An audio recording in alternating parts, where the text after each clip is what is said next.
ये इतने इंतजामात, ये इतनी तैयारियां, ये इतने तरह के जुगाड़ जो लगाए हैं, सिर्फ मकसद ये है अल्लाह रब्बुल आलमीन की इस कौल को वज़क्किर फ़इन्न ज़िक्रा तनफ़उल मुमिनीन, नसीहत करते जाइए नेक लोगों को, ईमान वालों को, मोमिनीन को नसीहत काम आ जाएगी, अपनी बिगड़ी बना लेंगे लोग। आज क्या मर्द, क्या औरतें, क्या जवान, क्या बुजुर्ग, क्या बच्चे, तमाम के तमाम लोग जो अपने वक़्त की अहमियत नहीं जानते, यूं ही जैसे तैसे वक़्त गुजर रहा हमारा और आपका। रात हो, दिन हो, रमजान का महीना हो, गैर रमजान हो, फिर जगह कोई भी हो, मस्जिद हो, मदरसे हों, बहुत से लोग ऐसे भी होते कब्रिस्तान जाने के बाद वो ठट्ठे लगाया करता है, दुनियादारी की बातें किया करता है। उस जगह पे जाने के बाद आदमी के रोंगटे खड़े हो जाते, आदमी को अपने आखिरत याद आने लगती, वहां भी लोग दुनियादारी की बातों को करने से बाज नहीं रहते। रब्बे कायनात ने ये सूरज दिखाया, ये चांद को दिखाया, ये रात दिखलाया, ये दिन को दिखाया कि देखो यही दिन आज से हजारों साल पहले यही दिन यही रात हुआ करती थी। लोग भी इसी तरह से जमाने में आए, ये अलग बात है, ताकत ज्यादा दी थी मैंने, उन्हें तवानाई अता की, उम्र भी लंबी मैंने दी थी, लेकिन ऐसे ही दिन तमाम लोगों के कट गए और आज पैबंदे खाक बन करके जमीन में पड़ा हुआ है, कब्र में पड़ा हुआ है। कब्र भी पुरानी इतनी हो गई, पहचान में नहीं आती यहां कोई कब्र भी है कि नहीं। ये वही लोग थे जो जमाने में दंदनाते फिरते थे, चलते थे, अपने कारोबार में लगा करते थे, बाजारों में घूमते थे, तिजारतों में रहा करते थे, आज कब्र में बैठकर कयामत की इंतजार करने पे मजबूर है।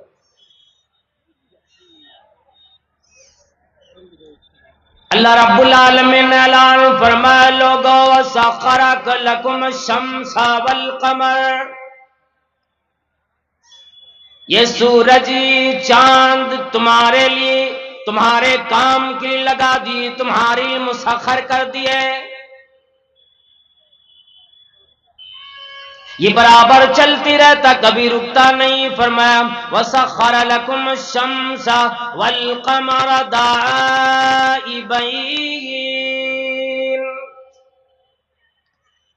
सूरज चांद बराबर चलते रहता, वसखर लकुमुल लैला वन नहार,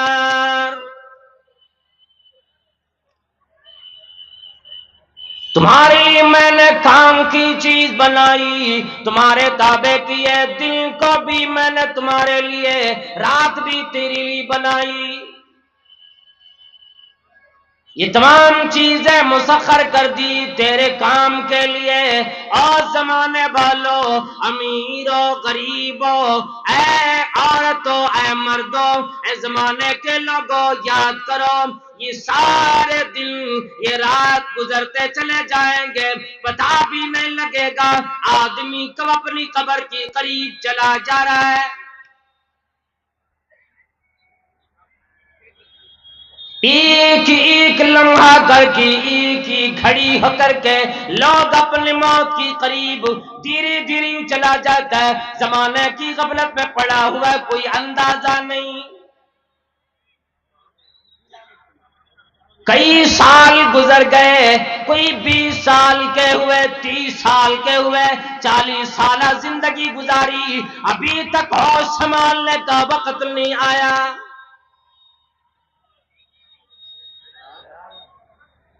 जमाना कहता है अगर तुम्हें अपने इस साल की कीमत नहीं मालूम, अंदाजा लगाओ 2024 में जब ये जलसा हुआ था उस वक्त यहां कितने लोग जिंदा थे, कितने लोग सुनने के लिए आए थे। और आज वो जमीन पर नहीं, जमीन के अंदर चले गए, अल्लाह के प्यारे हो गए।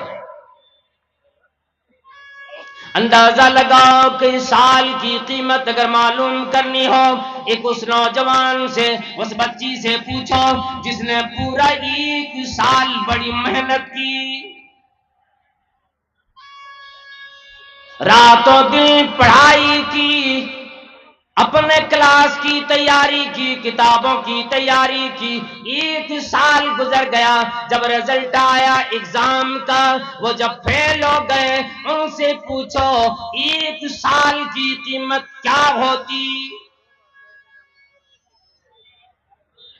महीने की कीमत मालूम करनी हो, अंदाजा लगाओ, जिस मजदूर ने, जिस आदमी ने मुकम्मल एक महीने काम किए और फिर उसी तनख्वाह मिलने का दिन आया, तनख्वाह मिली नहीं, इंतजार पे इंतजार किया बैठा है, हर घड़ी यही सोचता महीना पूरा होगा तनख्वाह मिलेगी। आगे चलो, हफ्ते की कीमत मालूम करो।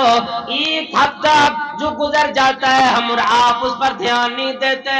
एक हफ्ते की कीमत उस आदमी से पूछो जिसको किसी बीमारी ने परेशान कर दिया। डॉक्टर किया गए, हॉस्पिटल में गए अपने इलाज के लिए, एक हफ्ते तक जिस आदमी ने हॉस्पिटल में अपना वक्त लगाया हो, नौजवानों, ऐ बुजुर्गों, उसके बारे में जरा पूछो, उससे पूछो एक हफ्ते की कीमत क्या होती है। एक दिन की कीमत उस आदमी से मालूम करो जिस आदमी ने रोजा रखा हो, इफ्तार का वक्त आया,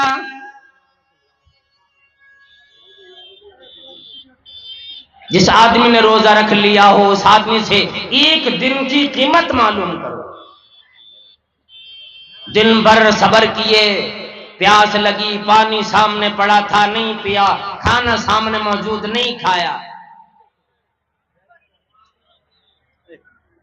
रोजे की हालत में तमाम अपने जबान पर कंट्रोल किया, हर एक चीज से सब्र किए बैठा।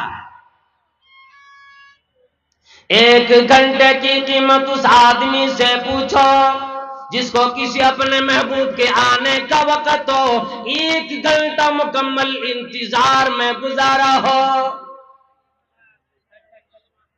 एक मिनट की कीमत उस आदमी से पूछो जो बड़ी मेहनत से तैयार होकर बड़ी जल्दी जल्दी अपने सामान अपने बैग में डाले, फिर उसकी ट्रेन एक मिनट लेट होने की वजह से छूट गई हो, वो ट्रेन न पकड़ पाया हो, उस आदमी से पूछो एक मिनट की कीमत क्या होती। तो कहता ओहो, एक मिनट पहले अगर आ गया होता मैं भी सवार हो जाता, अपने सफर में मैं भी चला जाता, अब तो मेरे लिए कोई ट्रेन आज है नहीं।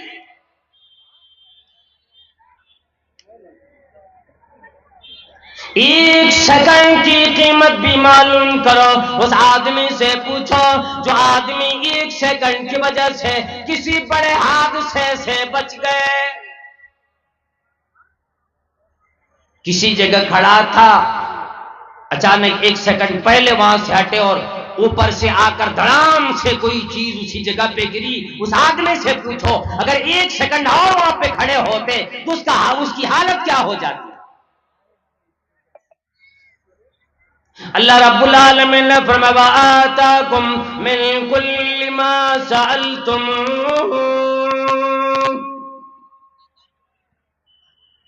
जिंदगी दी, वक्त भी दिया, ये तमाम चीजें देने की बाद जो चीज की जरूरत में अपनी जिंदगी में पड़ जाती, तमाम चीजें मैंने तेरे लिए जमाने में पैदा कर दी है, हर चीज तुम्हें मिल जाया करती है। अपनी जिंदगी गुजारने के जितने भी सामान तुम्हें चाहिए मैंने उन तमाम चीजों की तैयारी तेरी आने से पहले की। जिस जमीन पे अपने पैरों की धाम धाम मार की चला करते हो, आ लोगो, अल्लाह रब्बुल आलमीन ने फरमाया कि मैंने ये जमीन तुम्हारे लिए इतनी सख्त बना दी, बड़ी बड़ी इमारतें खड़े करके आराम से अपनी जिंदगी गुजारते, इसी जमीन पे दूर दराज का सफर करते, और इस जमीन को हमवार भी ऐसे बना दी कि इस जमीन पर खेतियां उगाते, अपने लिए अनाज तैयार कर लेते हो, फसलें उगा लेते हो, इसी से तुम्हारी जिंदगी चलती। मैं हुवल्लज़ी जअल लकुमुल अर्द ज़लूलन फम्शू फी मनाकिबिहा व कुलू मिन रिज़्क़िही व इलैहि नुशूर।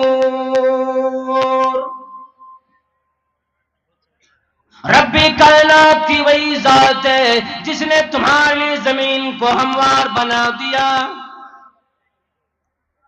फम्शू फीही मनाकिबिहा, आ लोगो इनकी हमवारियों में चलो, नर्म नाजुक जमीन पे चलो। रोजिया तलाश जमीन भी बंदा करता है, दूर दराज का सफर भी करता, खेतियां भी करता, दुकानों भी काम करता, मजदूरियां करता, इसी जमीन पे चल के जाता। फरमाया वब्तगू मिन फज़लिल्लाह, अल्लाह की दी हुए फजल को तलाश इसी जमीन पे किया कर। लेकिन याद ये रख, जमाने में दौलत मिली, सरवत मिली, चाहो जलाल मिला, शर्फो कबूलियत मिली, लेकिन इतना याद रख लो, व इलैहि नुशूर, जिंदगी का खात्मा फिर लौट कर उसी रब्बी करीम की तरफ तुम्हें अपने मौत की दरवाजे को पार करके जाना पड़ेगा। आखिर में मौत आएगी, हर एक को मौत आई, सभी को आनी है। और क्यों मौत आनी है? फरमाया कुल्लु नफ्सिन दाइक़तुल मौत व इन्नमा तुवफ़्फ़ौना उजूरकुम, मौत तुम्हें आएगी, मौत का मजा चखोगे, और मौत इसलिए आएगी कि तुम्हें जिंदगी में, जमाने में, दुनिया में जो जो काम तूने किए, तमाम कामों का पूरा पूरा बदला जमाने में इस दुनिया में नहीं मिल सकता, आखिरत में मिलेगा। वही मौत का दरवाजा पार करके जाओगे, रब्बी करीम के सामने वो तमाम अजर मुकम्मल तरीके से तुम्हें दिया जाएगा। तवफ़्फ़ौना उजूरकुम यौमल क़ियामा, ये बदला, ये जज़ा अल्लाह रब्बुल आलमीन तुम्हें क़यामत में अता करेगा। और आगे फरमाया फमन ज़ुहज़िहा अनिन नार, जो आदमी जहन्नम से बचा लिया गया, व उदखिलल जन्नत फ़क़द फ़ाज़, जिसे जहन्नम से बचा लिया गया, जहन्नम की आग से बचा लिया गया, जहन्नम में जाने से बचा लिया गया, वउदखिलल जन्ना, और जन्नत जिसको मिल गई, जन्नत में दाखिल कर दिया गया। फरमाया फ़क़द फ़ाज़, असल में वही आदमी कामयाब हो गया। इस जमाने में जो चीज उसने खर्च की है, जो चीज अल्लाह की राह में दी, जो वक्त अपना लगाया, अपनी जिंदगी में नेक अमाल करते रहे, वो आदमी अल्लाह रब्बुल आलमीन ने फरमाया फमन ज़ुहज़िहा अनिन नारी व उदखिलल जन्नत फ़क़द फ़ाज़, ऐ जमाने में, ऐ दुनिया में बड़े बड़ी कारोबार करके अपने आप को कामयाब समझने वालों, ऐ बिल्डिंगें बनाकर अपने कामयाब समझने वालों, ऐ बड़ी बड़ी तिजारतों की मालिकों, तिजारत बड़ी बड़ी करके अपने आप को कामयाब समझने वालों, ऐ बड़े बड़े प्रोफेसर बनकर अपने आप को कामयाब समझने वालों, बड़ी बड़ी जमाने में अपना ओहदे हासिल करके कामयाब समझने वालों, अल्लाह रब्बुल आलमीन ने फरमाया जमाने की कामयाबी, दुनिया की कामयाबी ये आरजी हुआ करती है, असल कामयाबी जिस बंदे को मिलेगी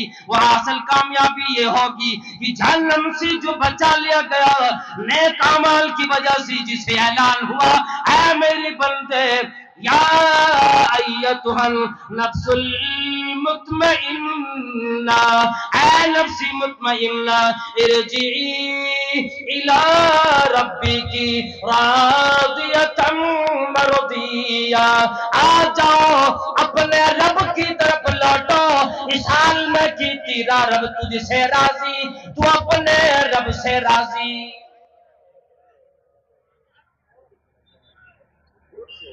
ऐलान हुआ आएगा फदखुली फी इबादी, मेरे पाकीज़ा रूह बंदों में, मेरी नेक बंदों में दाखिल हो जाओ, वदखुली जन्नती, और आ जाओ मेरी जन्नत की खजाने, मेरी जन्नत की नेमतें तुम्हारे लिए तैयार बैठी है, आओ आप जन्नत में चले जाओ। फरमाया फमल ज़ुहज़िहा अनिन नारी व उदखिलल जन्नत फ़क़द फ़ाज़,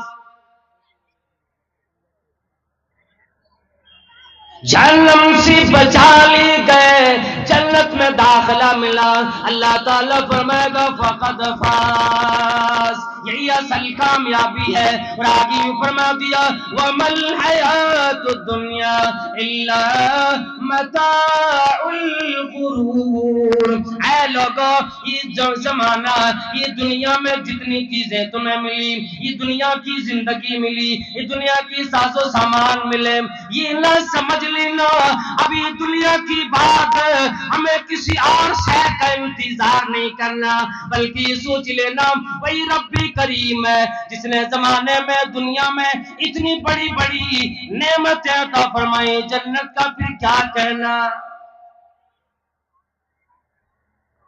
फरमाया वमल हयातुद दुनिया इल्ला मताउल गुरूर, ये दुनियावी जिंदगी धोखे का सामान है।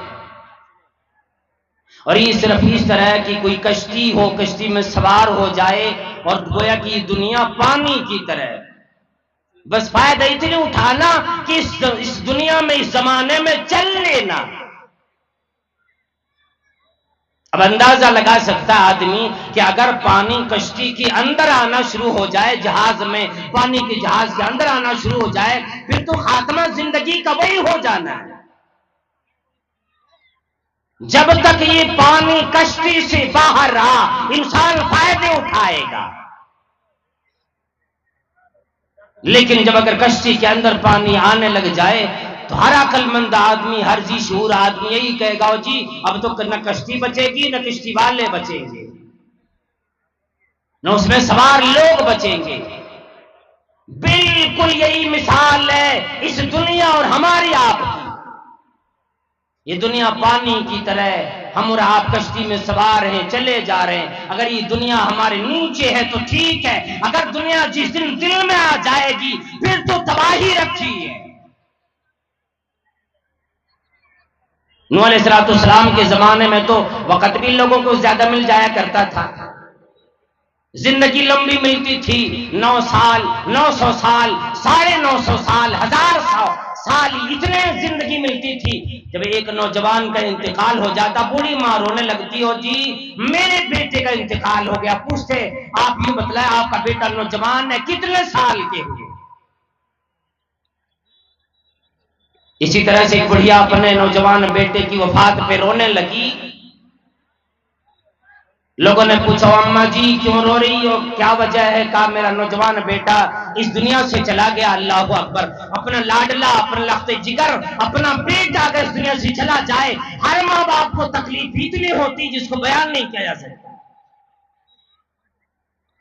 वो माँ रोने लगी कि नौजवान ने आकर पूछा माँ जी क्यों रोती हो, क्या वजह? कहने लगी मेरा नौजवान बेटा मर गया। पूछा कि क्या उम्र थी, कितनी उम्र थी? कहने लगे ये कोई 400 साल बस। कितने बताए? 400 साल, अभी नौजवान आई थी। कहने लगी अभी हमारे बेटे ने जमाना देखा नहीं, अभी तो अपनी जिंदगी में कुछ देखा नहीं, सिर्फ 400 साल मेरा बेटा जिंदा रहा, नौजवानी में इस दुनिया को खैर बात कह के चला गया। वो नौजवान कहने लगा अम्मा जी आपका बेटा 400 साल की बात मरा है। इतना ज्यादा अफसोस करने लगी। उस जमाने को सोचो जिस जमाने में लोगों को 100 साल की भी जिंदगी नहीं मिलेगी। वो अम्मा जी कहने लगी अगर 100 साल की भी जिंदगी न मिली तो लोग तरफ की किसी शाख पे बैठकर अपना वक्त गुजार लेंगे, न मकान की जरूरत पेश आएगी, न खेती बाड़ी की जरूरत पेश आएगी, न इतनी तगदो की जरूरत पेश आएगी। वो लोग दुनिया में परिंदों की तरह शाखों पे बैठकर या मैदानों में यूं ही खैमे लगाकर अपनी जिंदगी गुजार लेंगे। बड़ी बड़ी बिल्डिंगों की ख्वाहिश है उनकी दिल में नहीं आएगी। वो मिसाल हमारे आप के लिए दी, और हम और आप हैं, जिंदगी का कोई अता पता नहीं। बड़ी बड़ी बिल्डिंगें बनाते हैं और बनाना कोई ऐब नहीं, हाँ बनाओ ठीक है, पैसे कमाना, दौलत जमा करना बिल्कुल अल्लाह रब्बुल आलमीन की नेमत है, लेकिन उसी वक्त जब अल्लाह रब्बुल आलमीन को भी याद रखा जाए, उन मालों को, उन दौलतों को अल्लाह की राह में भी खर्च किया जाए, बिल्डिंगों में, बड़ी बड़ी इमारतों में जब गरीबों का दाखिला भी किया जाए और जब गरीबों को याद रखा जाए, उसमें कुरान करीम की तिलावत हो, घर में एक भी फर्द भी नमाजी न हो, गरीबों के मुकाबले में रातों दिन शुक्र गुजारी में अपना वक्त गुजार लिया करे। और नबी अलैहिस्सलाम ने फरमाया आमारु उम्मती मा बैन सित्तीना इला सबईन अक़ल्लुहुम मन यज़ूजु ज़ालिक। ऐ मेरे सहाबा इकराम, ऐ ईमान वालों, ऐ अहले इस्लाम, ऐ जमाने वालों, कहने लगी आमारु उम्मती मा बैन सित्तीना इला सबईन।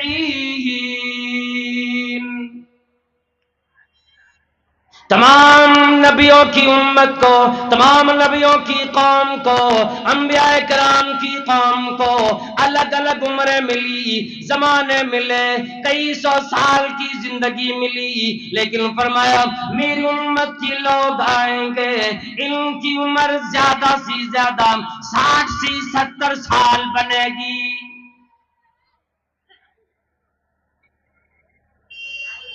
मेरी उम्मत के लोग जमाने में आएंगे 50 साल से पार करते करते, जब वो देखेगा आदमी इतना कमजोर, परेशान हो जाएगा, हर आज़ा काम न करने लगेगा, मुंह में दांत नहीं रहेगा, आंख भी कमजोर हो जाएगी, हाथ भी काम न करेगा, नजर खराब होने लगेगी, परेशान हो जाएंगे। फरमाया आमारु उम्मती मा बैन सित्तीना इला सबईन। मेरी उम्मत उम्मत के लोगों को 60 से 70 साल जिंदगी मिलेगी, उनमें से बहुत कम लोग ऐसे होंगे जो 60-70 साल से पार करेंगे। अब सभी लोग जो पिंडाल के नीचे बैठे हैं, जो मेरी आवाज को सुन रहे हैं, जरा अंदाजा यूं लगा लें और मजलिस में एक दफा जरा नजर घुमाकर देख लें, यहाँ ज्यादा बुजुर्ग लोग नजर आ रहे हैं या फिर नौजवान लोग। अगर सभी कोई बूढ़े होकर ही मरते तो आज ही मजमा शायद नौजवानों को जगह नहीं मिलती। फिर तो ये मार्केट में घूम रहे होते इधर उधर, सिर्फ बुजुर्ग बुजुर्ग लोग बैठे होते, उनसे मजमा ये मजलिस भरी होती। लेकिन वो सारे बुजुर्ग कहां गए? पता ये लगा जरूरी नहीं है कि बुढ़ापा आएगा तभी मौत आएगी, लोग जवानी में दम तोड़ रहे हैं। हादसात में जरा ठोकर लगी, चले गए दुनिया से, जरा सा दर्द हुआ नहीं, चले गए। नौजवानी के आलम में अपने माँ बाप सामने मौजूद है, नौजवान बेटे का जनाजा घर से निकल रहा है। यह अंदाजा लगा सकते हैं हमारी आपकी जिंदगी जिस कदर कलील और कम कर दी गई है, और इस जिंदगी में भी हम आप गफलत में बैठे हैं, फिर तो हमारे और आपके लिए अफसोस के सिवा और कुछ नहीं किया जा सकता। हज़रत अब्दुल्लाह इब्न अब्बास रज़ियल्लाहु ताला अन्हुमा बयान फरमाते हैं कि मदनी करीम सल्लल्लाहु अलैहि वसल्लम ने फरमाया, ओ लोगों, नेमतान मक़बूनुन फीहिमा कसीरुम मिनन नास।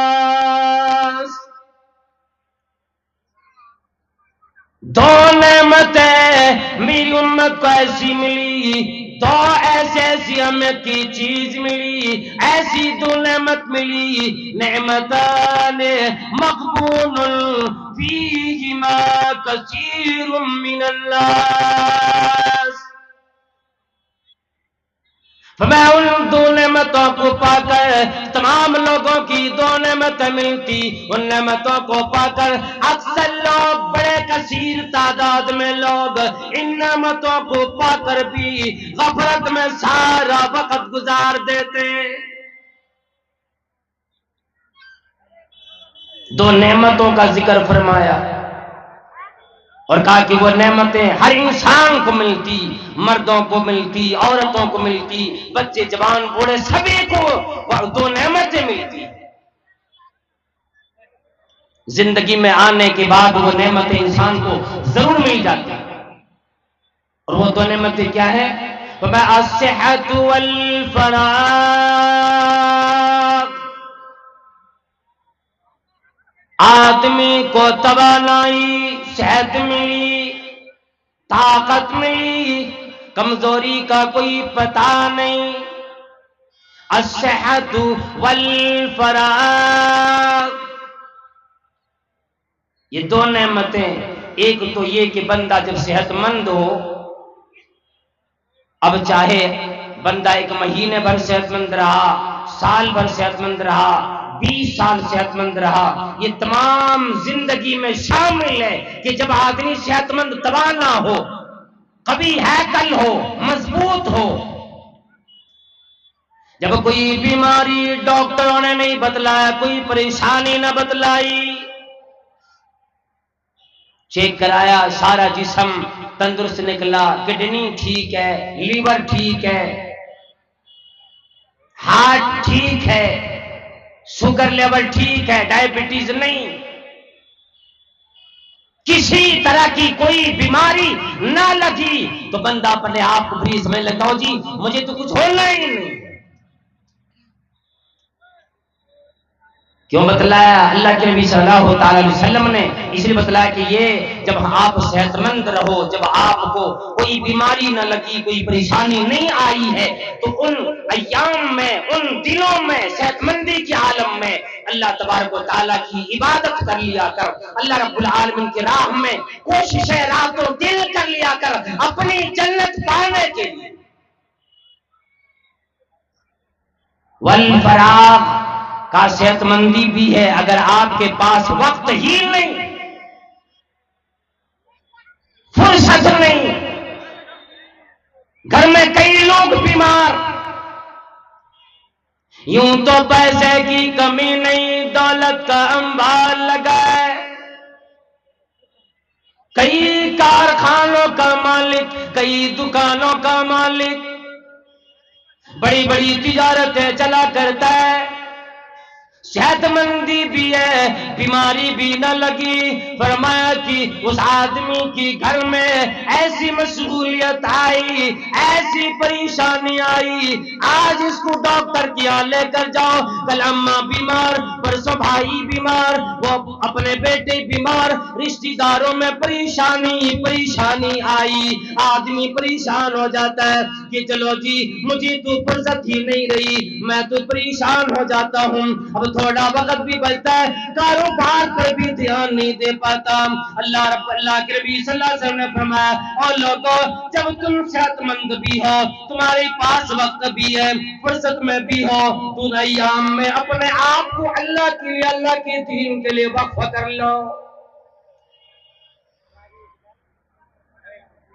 अक्सर क्या करते हैं, जब फुर्सत रहेगी तो जाएगा दोस्तों में यारों में बैठने के लिए कि चलो जी वक्त नहीं गुजर रहा है, वक्त नहीं कट रहा है, चलो कुछ बैठ के बातें कर लूं, बेकरार हो जाता, परेशान रहता है।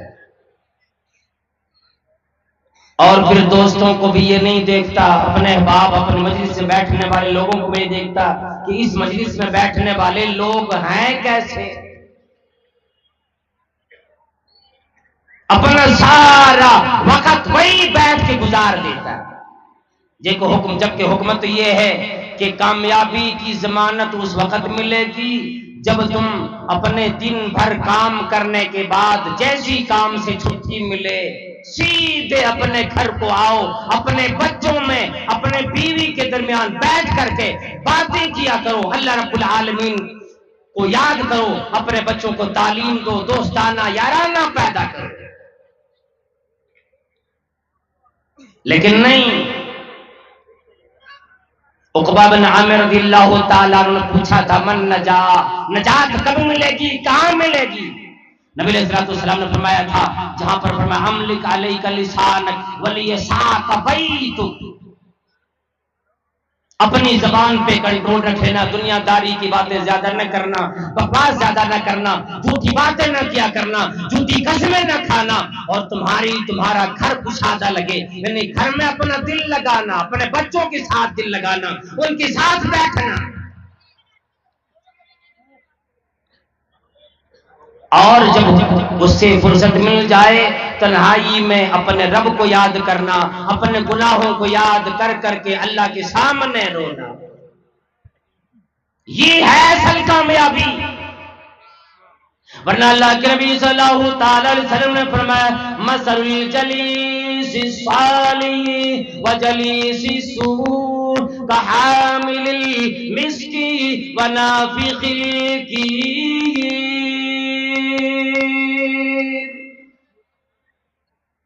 अच्छी दोस्ती की मिसाल और बुरे दोस्त की मिसाल ऐसी दी गई, फरमाया कि अगर अच्छा दोस्त हो, नेक यार हो, जाके बैठोगे यूं मालूम होता है जैसी कि अतर फरोश के पास अतर बेचने वाले, खुशबू बेचने वाले की दुकान में जाके बैठे। अच्छे लोगों की सोबत अख्तियार की, अगर कुछ भी सीखने को न मिला, कुछ न कुछ आदत, अच्छी आदत मिलेगी, अच्छे अखबार मिलेंगे, अच्छी बोली मिलेगी।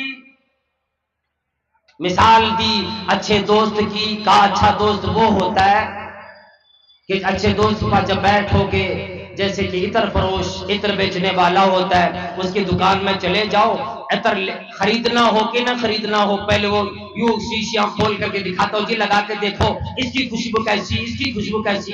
अब इसी तरह थोड़े थोड़े लगा करके अपने आप को मुअत्तर कर लेता है। अब चाहे खरीदना या ना खरीदना, बहरहाल कुछ देर के लिए खुशबू तो तेरे पास आ गई, अतर खरीदा नहीं, खुशबू लिया नहीं, मुश्क खरीदा नहीं, लेकिन कुछ देर के लिए महकते हुए अपने घर गए।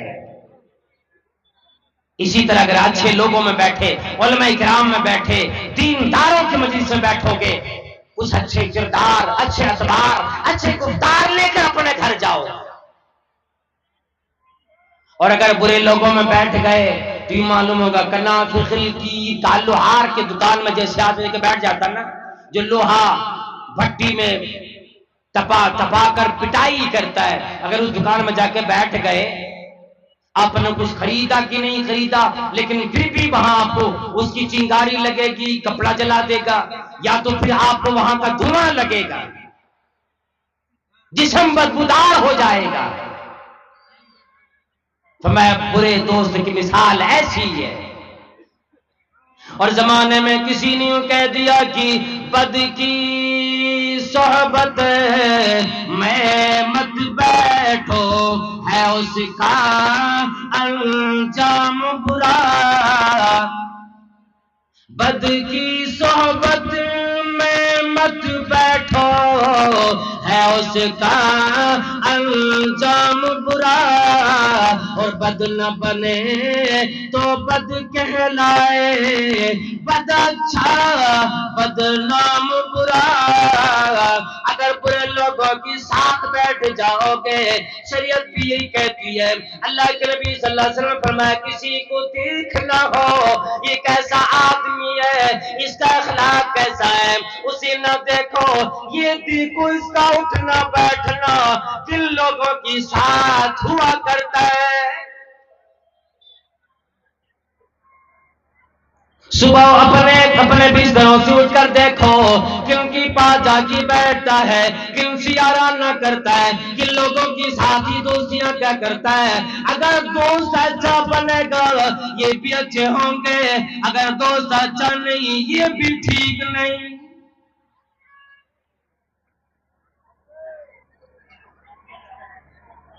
अल मरु अला दीन खलील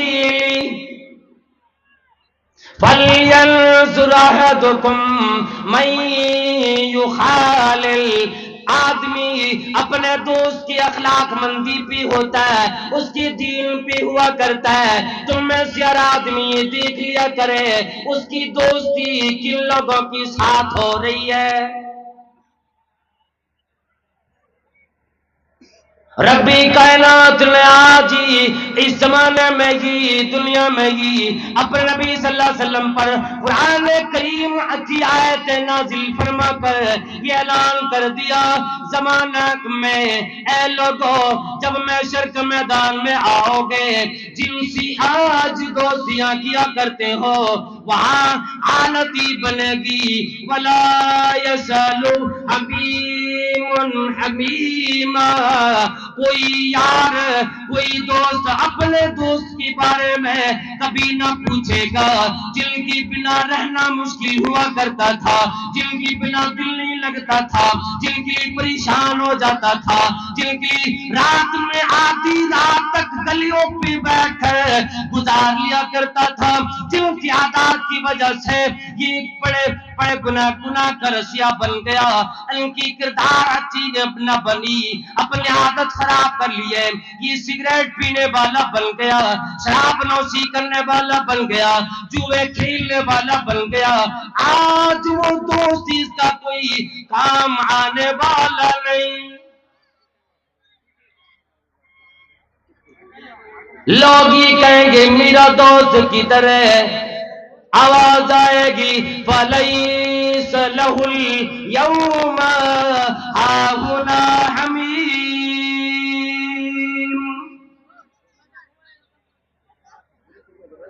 किस ख्याल में हो आज तेरा दोस्त यहाँ काम आने वाला नहीं, वो बंदा परेशान होकर कहेगा कुरान करीम ने उसकी नक्शा खींच दिया है, और लोगों इतना अफसोस करेगा, इतना ज्यादा पछतावा होगा, इतना ज्यादा परेशान होगा, अपने हाथ को अपने दांतों से बंदा चबाने लगेगा। ये कहेगा कि मैंने अपनी जिंदगी बर्बाद कर ली, मैंने अपनी जिंदगी खराब कर ली। क्यों? काश में फलाने से दोस्ती न किया होता, मैं नमाजियों से दोस्ती कर लेता, दीनदारों से दोस्ती कर लेता, अच्छे लोगों के साथ बैठ जाता। आज मेरा ये हशर नहीं होता। अपने हाथों को अपने दांत से चबाएंगे, इतना ज्यादा अफसोस करेगा आदमी। आदमी जब अफसोस कर रहा होता है, बहुत ज्यादा गम में डूबा हुआ होता है, अपने कपड़े चाक करने लग जाता, सीना पीटने लग जाता है, बालों को नोचना शुरू कर देता है, जमीनों पे हाथ मारने लग जाता है, हाय मैंने क्या कर लिया, अफसोस अफसोस, ये कहते परेशान हो जाता है। कुरान करीम ने नक्शा खींच दिया, यौम यउज़्ज़ु ज़ालिमु अला यदैहि, उसी दिन लोग जिन्होंने अपनी जान पे जुल्म किया, अपने हाथ को अपने दासी चबाएगा, यकूल या लैतनी इत्तखज़तु मअर रसूली सबीला, और ये कहेगा ऐ काश मैं नबियों की रास्ते पे चला होता, मैं नबियों की बताई हुई तरीके पे चला होता, मैं दीन की रास्ते पे चला होता, मैं अच्छा काम किया होता। जो नबियों ने अल्लाह का पैगाम ला कर दिया, उन पैगामात पे अमल कर लिया होता, जिसे चीख चीख कर उलमाए किराम ने बयान किए, कुरान करीम ने बयान किया, हदीस मुबारका ने हमारी रहनुमाई की। हमने जब बात न मानी, या लैतनी इत्तखज़तु मअर रसूली सबीला, ऐ काश मैं पैगंबर की बताए हुए रास्ते पे चल लिया होता। फिर अंदाजा लगाओ जमाने वालों, ऐ लोगों ये अंदाजा लगाओ, आदमी कहेगा या वैलता लैतनी लम अत्तखिद फुलानन खलीला, नाम ले लेकर, अपने दोस्तों का नाम लेकर, अपने यारों का नाम ले लेकर बंदा कहेगा या वैलता, हाय मेरी बर्बादी, हाय मुझे अफसोस, हाय मेरी तबाही, लैतनी लम अत्तखिद फुलानन खलीला, काश कि मैं फलाने से दोस्ती ना किया होता, मैं इतना दिल ना मिलाया होता, मैं उनकी साथ ना रहा होता, आज मेरा ही हशर ना होता। सारा मंजर रब्बी कायनात ने कुरान में बयान कर दिया। क्यों ऐसा करेगा? वो यूं कहेगा लक़द अज़ल्लनी अन ज़िक्र, इसलिए अफसोस करेगा, इसलिए नाम ले लेकर कहेगा कि हाँ मैं दीनदार बन जाता, मैं नेकोकार बन जाता,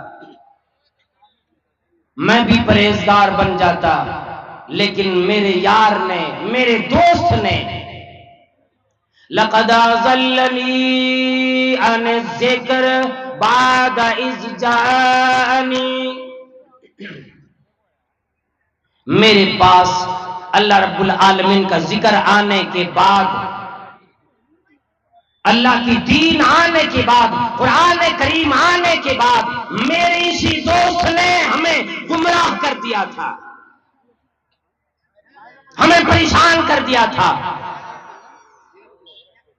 लक़द अज़ल्लनी अन ज़िक्री बाद इज़ जानी, मेरे पास अल्लाह का जिक्र, अल्लाह की तरफ से हिदायत आने की बात मेरी फलाने दोस्त ने मुझे भुला दिया, मुझे गुमराह कर दिया, फिर मैं अपनी जिंदगी का मकसद ही ना जान सका। जो ऐलान अल्लाह रब्बुल आलमीन ने फरमा दिया, अफहसिबतुम अन्नमा खलकनाकुम अबसन व अन्नकुम इलैना ला तुरजऊन, हम और आप एक मामूली कोई चीज घर में बनाते तो एक मकसद होता है कि सामान फलाने काम में आएगा। अगर ये माइक जिसके जरिए से आवाज आराम से आसानी के साथ सब तक पहुंचाया जा सकता है, ये माइक अगर आवाज पहुंचाने का काम ही ना करने लगे तो हर आदमी बोल सकता है, फिर इसको क्या करेंगे हम और आप? फिर तो आलिमों के सामने स्टेज पर लेकर नहीं आए, किसी कबाड़ खाने में फेंक देंगे। याद करें, अल्लाह रब्बुल आलमीन ने हमारे आपकी पैदाइश का जो मकसद बतलाया है वो यही बतलाया ताकि ऐलाए कलिमतिल्लाह हो, अल्लाह की कलाम की बुलंदी हो जमाने में। इंसानों को देखने के बाद उसे ये अंदाजा लग जाए कि हाँ, हकीकत में इस बंदे ने अपने आखिरत की तैयारी में अपनी जिंदगी लगाई। वरना क्या मिलेगा? ऐसी वक्त गुजार देने से हमें और आपके कुछ हाथ आने वाला नहीं है। किसी ने यूं कह दिया है कि हो रही है मिसल बर्फ उम्र कम, हो रही है मिसल बर्फ उम्र कम, रफ्ता रफ्ता धीरे धीरे दम बदम। ये उम्र हमारी आपकी घटती चली जा रही है। जितनी जिंदगी मिली अल्लाह वालों अल्लाह के लिए लगाओ, अपनी जिंदगी बनाने के लिए लगाओ, अपनी आखिरत बनाने के लिए लगाओ। एक मिसाल जो इमाम इब्न क़य्यिम रहमतुल्लाह अलैह ने अपने किताब के अंदर लिखे, इंशाअल्लाह बस वही बात बतलाकर मैं अपना बयान खत्म करता हूं, क्योंकि मेरा वक्त 1 घंटा लगभग होने को है। और अल्हम्दुलिल्लाह उलमा किराम की फहरिस्त है। तमाम लोगों से मैं यही गुजारिश करूंगा, आप आए हैं, इतने बेहतरीन अच्छे तरीके से पिंडाल लगाया, कितना खर्च हुआ होगा इस जमाने में आप अंदाजा लगा सकते हैं। आप आराम से बैठे और ये इरादा लेकर बैठे कि आज जो बात सुनेंगे इंशाअल्लाह कुरान और हदीस की बात मिलेगी, फिर उस पर अमल करेंगे, अपने रब को राजी करने के लिए सुनेंगे। इमाम इब्न क़य्यिम रहमतुल्लाह अलैह फरमाते हैं, ये साल जो हमें और आपको मिल जाता ना, 1 साल, कितने बच्चे ऐसे होते जो पैदा होने के बाद 1 दिन के बाद ही इंतकाल कर जाता। किसी को 2 दिन मिला, किसी को 2 महीना मिला, किसी को 1 साल मिला, किसी को 2 साल मिले, किसी को कई साल, किसी को 40 साल 50 साल मिले, ये अलग बात है। लेकिन हमें और आपको जो साल मिल जा रहा है, इमाम इब्न क़य्यिम रहमतुल्लाह अलैह फरमाते हैं कि ये साल गोया के हमारे आपके वो दरख्त के माने हैं, और ये महीने शाख हैं, हफ्ता ये टहनियां हैं, डालियां, और ये जो दिन हम और आप से गुजर रहे हैं ये उनके पत्ते हैं। और फिर उस दरख्त के जो फल होगा वो फल हमारे जो लम्हात जो हमारी जिंदगी से जो घड़ी के कांटे की तरह जो गुजर रहा है ना, 1-1 सेकंड करके जो गुजर रहा है, हम और आप यूं सोचते होंगे ओ जी कभी वक्त आएगा फजर का, जब ये मजलिस खत्म होगी, जलसा खत्म होगा, जाके घर में आराम करेंगे। और दूसरी जबान में हम और आप यूं कह रहे होते हैं कि आज की रात जो हमारी आपकी जिंदगी में आई है, फिर ये रात कभी नहीं आनी, ये घंटा, ये साथ, ये लम्हा फिर नहीं आने वाला। अगर इसको अच्छाई में गुजार लिए, हमारे ये लम्हे जो गुजर रहे हैं ये लम्हे फल हैं। अगर आपने साल को, महीने को, हफ्ते को अगर अच्छे तरीके से उनकी डालियां सजाई, पत्ते हरा भरा रखे और दरख्त को हरा भरा रखे तो फल भी जायकादार मीठा मिलेगा। नहीं तो अगर आपने अच्छे से उसकी हिफाजत न की तो फल भी कड़वा और कसीला मिलेगा। अगर साल को आपने फलदार दरख्त की तरह न बनाया तो वो फल भी देने से कासिर रह जाएगा, वो फल भी ना दे सकेगा। इसी तरह से हमारी आपकी जिंदगी है, अगर हमने आपने अपने जिंदगी को अच्छाइयों में लगाया, इंशाअल्लाह दुनिया में भी, अल्लाह के सामने भी फल अच्छा मिलेगा। वमा तुक़द्दिमू